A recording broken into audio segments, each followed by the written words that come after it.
My husband, Jonah, passed away unexpectedly a month ago from a stroke. I don't want to get specific about that part, it's the worst pain I've ever felt in my entire life. And I'm still not sure how I'm ever going to move on. We were married for 5 years, together for 7. The past 2 years we've been trying for a baby, but we're just getting to the point of considering IVF when he died. Jonah had a close friend in high school named Marjorie. Marjorie also ended up going to the same university as he did, and they spent a lot of time together during those college years.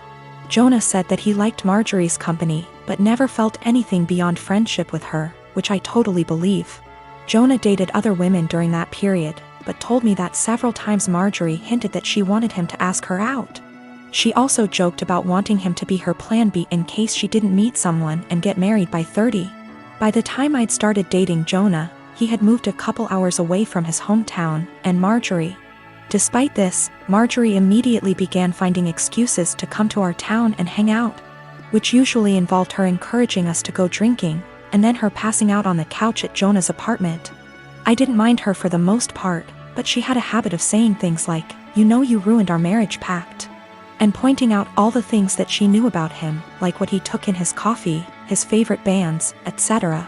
Over the course of our relationship, and especially after we got married, Jonah definitely put some distance into his relationship with Marjorie. He confided in me that he felt he had outgrown her and that they really had little in common anymore. He stopped responding to her invitations to hang out as often, though he would occasionally call to catch up out of guilt, especially when she would text him or leave messages saying she was so sad he was ignoring her and the like. But now he's gone. I had him cremated, like he wanted. We haven't done the memorial service yet, it was too hard for me to even imagine the first couple of weeks. And I also wanted to give time for some out-of-state people to make travel plans. The memorial is this weekend. However, 2 weeks ago, I received an email from Marjorie sent to around 60 people, including Jonah's family, saying that she was holding a memorial service for Jonah in the town where they grew up, the day before his memorial here.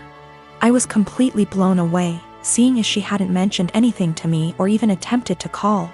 Along with the details, the email said that she was planning the memorial in light of the fact that no other service had yet been held in his memory, and he deserved to be laid to rest with honor.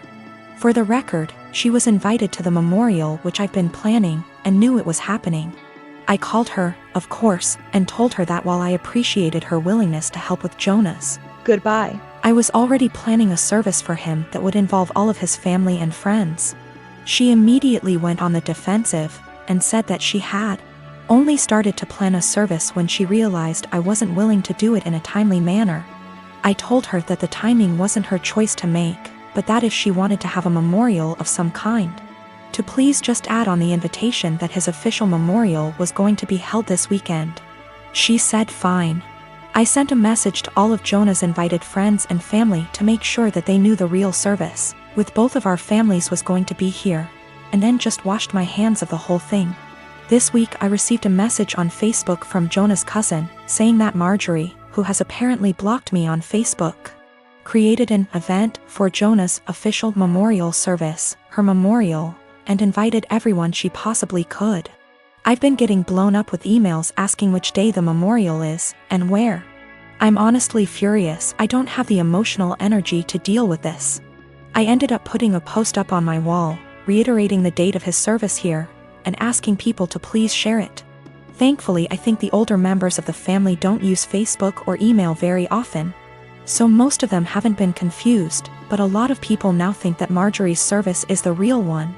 I called Marjorie again, asking her to add an addendum to her event saying that his actual memorial was going to be here. She told me that Jonah would have wanted it this way, and that if I couldn't appreciate her efforts, I wasn't invited to say goodbye to Jonah.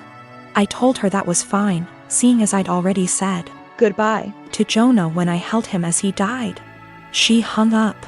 Apparently she's now spreading information to her mutual friends with Jonah, saying that he was planning on leaving me because I wasn't able to conceive.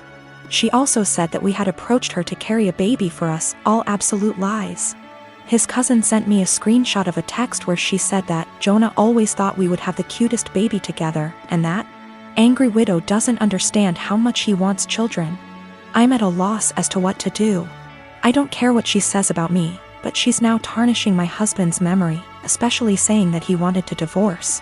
Jonah would never have left me, and anyone that knows him at all knows that we were committed to each other above all else. I need to figure out how to tell this woman to off without encouraging her to spread more lies. And I also want to just forget the whole thing and crawl in bed and never get up again. I sustained very bad injuries to my face this month. I'm in the stage of healing when the scar tissue has formed, but it's still very tender, new skin. I'm going to have very obvious facial scarring for the rest of my life. The injury starts about an inch above my hairline, goes down over my brow so that on part, hair will not grow. It continues down my cheek where it is deepest. I'll always probably have an indentation in the fullest part of my cheek. Then it continues to my jawline. In some ways it's okay. I'm happy it's just cosmetic damage. My friends are super reassuring, telling me how badass and sick it's gonna look. They say I'm still as hot as ever, now a little more sexy and mysterious. But in some ways it really sucks. I know that I'm always gonna be seen first as the girl with a scar. And it feels especially bad when people look at me differently. This week, I had to fly home for a family thing. It was a plan I'd made long before my injury. I wasn't really looking forward to the pity or people making a big deal of it. I'd rather it not be acknowledged. I'd also met with my dermatologist who said that I was at the stage of scar tissue formation, that I no longer should be dressing the wounds. The skin was healing and instead I needed to be applying topical cream and Vaseline to keep the site clean and moist. It also looks a bit ugly. The building scar tissue is very red and tender, and with the Vaseline over it, looks slick and shiny. So I get on this flight, I have the window seat and I put on my headphones and drift off to sleep when the plane is still boarding. I wake up to this kid, maybe 4 years old, sat next to me, throwing a tantrum. I didn't catch the first part of it and I honestly couldn't understand what he was yelling about. His father said to me, "Can you cover that injury?" I said that my dermatologist recommends I don't, so no, I don't think I will. He started snapping at me saying, "There is no need to be so rude. That injury is graphic and it's scaring my little one." I said, "This is my face. The only damn face I've got. It sucks being told I'm so ugly I can't show my goddamn face in public." He started to backtrack saying, "Just until it's healed," and I said, "It'll always be with me. Maybe teach some compassion and respect instead of telling a girl half your damn age what you think about her face. That's rude." He actually got up after that and I think went to a stewardess about a seat change because a young couple came to sit next to me on a few minutes instead. I've gotta admit I felt so low that I put on my sunglasses and had a quiet cry for a few minutes. I have been married with my husband for 3 years and Haven been dating for a little over 5. My husband has this friend Mary. They've known each other since they were in high school and she's considered one of the boys, if you may. That basically means she's always invited to all the fishing trips and stuff, which I don't mind at all. I trust my husband. Well, my problems with Mary started when she first found out I'm half Romanian. It started kinda innocently, with her asking me to say certain words, teach her some insults, etc., which didn't necessarily bother me. But it usually put me on the spot whenever we were out with my husband's group of friends. It only escalated to her Googling stuff about Romania and asking me, "Are you a vampire? Do you bite your husband by the neck?" to, "Are you a gypsy? I bet you've got some of that gypsy blood in you," which is just blatantly racist. Last week, me and my husband organized a mini barbecue with our friends and Mary was invited by my husband despite me telling him she makes me uncomfortable. He said he had talked to her about her remarks and she's been understanding, so it's unlikely she'll say something this time. It was midnight and there were about 4 of us left and I accidentally spilled some red wine on Mary's jeans when I tripped over a carpet. All hell broke loose. Mary started saying that I'm a witch and I'm trying to ruin her life and this whole thing is part of my ritual and I'm just a immigrant gypsy trying to ruin my husband's life and I've poisoned my husband against her. I started crying and profusely apologizing. When she wouldn't drop it, I kicked her out and banned her from ever coming to my house again. My husband insists that Mary was just drunk and talking nonsense and he would talk to her. He also told me I'm way too sensitive about my heritage and I'm an a-hole for banning her. Mary has since given me a half-hearted apology, but I'm still not okay with her. I guess this is the update some of you wanted. Sorry, I'm still a mess and ick how coherent I am. We've talked.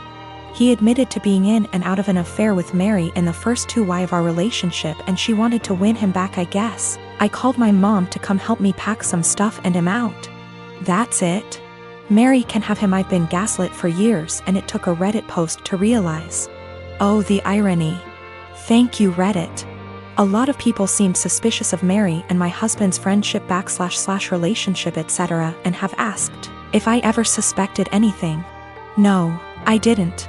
Me and my husband had, or I thought we had, a very strong relationship, based on communication and honesty. Guess it only applied to me. Also, Mary is very close with all the boys in the said friendship group. The other wives raised concerns in the past, but they've all been shut down by the boys in the group or by Mary herself. I guess I always respected their friendship group because they were very close for so long and it felt unfair to change that because of me. As far as I'm aware, the other wives feel the same. Plus Mary has been in a relationship for about 2 years and always claimed she's focusing on her career. She's too busy etc. so none of us ever saw her as a potential threat. But now it just makes me think there could be more to this story.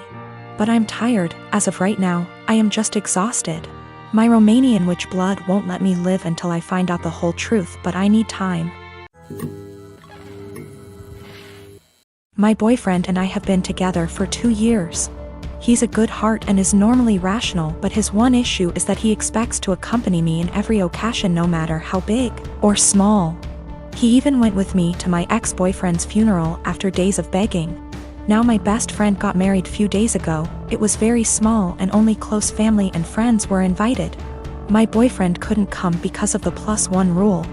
He pitched a hissy fit saying my best friend has no respect for my relationship and was shocked when he learned that I was still going to attend. He told me that if he can't go then I'm expected to not go as well, but that is my best friend and I had to respect her rules. He gave me an ultimatum: either we go together or I stay home with him. I ended up going cause again I respected my friend's rules.